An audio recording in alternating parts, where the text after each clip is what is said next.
Have you ever felt like you're talking to a brick wall? You're sharing something important, something that really matters to you, and you just get a blank stare, a nod of the head that feels more obligatory than genuine, or worse, someone interrupting it to talk about themselves? I think we've all been there on both sides of that conversation, and it's frustrating. It makes us feel unheard, unimportant, even invisible. And that brings me to the heart of what I want to talk about today: listening. Not just the act of hearing, because hearing is passive, it's something our ears do automatically. But I'm talking about active listening, a skill, an art form, if you will, that profoundly impacts our communication and our relationships. Now, when we think about communication, we often focus on what we say, on making ourselves clear, articulate, and persuasive, but we often forget that true communication is a two-way street. It requires someone to speak and someone to, more importantly, listen. And it's that act of listening that truly bridges the gap between individuals, forming connection and understanding. So how do we actually learn to listen? Well, it's not a passive process. It's not just sitting there quietly while someone talks. Active listening requires intention, focus, and conscious effort. It's about being fully present in the moment, tuning in not just to the words themselves, but also to the tone, the body language, the emotions behind what's being said. It's about showing genuine interest. Think about those times when you truly felt heard. What did that look like? I'm willing to bet it wasn't just someone passively nodding along. It was probably someone making eye contact, asking follow-up questions, reflecting back what they heard to make sure they understood correctly. They were engaged, they were present, they were truly listening.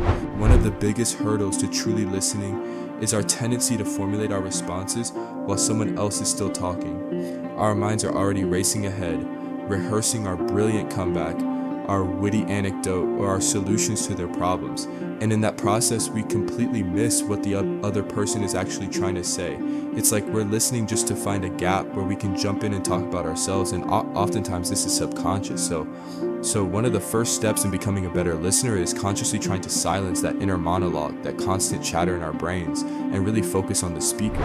Another key aspect of listening is empathy, trying to step into the other person's shoes, see the world from their perspective. It's not about necessarily agreeing with them or even understanding them perfectly. It's about trying. It's about acknowledging their feelings and experiences, even if they're different from your own. It's about offering them a space where they feel safe, heard, and validated.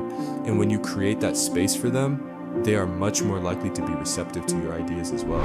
And why is all of this so important? Why does it matter so much for our communication and relationships?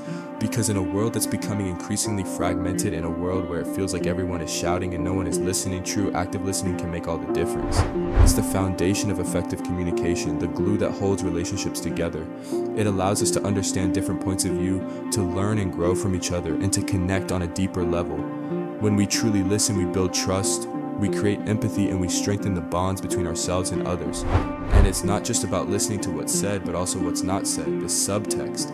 Sometimes the unsaid is just as important as the spoken words themselves. We need to look for context clues, tone of voice, their body language, to truly understand and connect. So I challenge you today to practice active listening. The next time someone shares something with you, put aside your phone, stop your inner thoughts, and really listen. Ask questions, offer empathy, and most importantly, be present, because that's where true communication begins, and that's where our relationships grow stronger. Learning to listen isn't easy. It takes practice, but the rewards are absolutely worth the effort. Don't forget to subscribe to the channel so you don't miss new videos.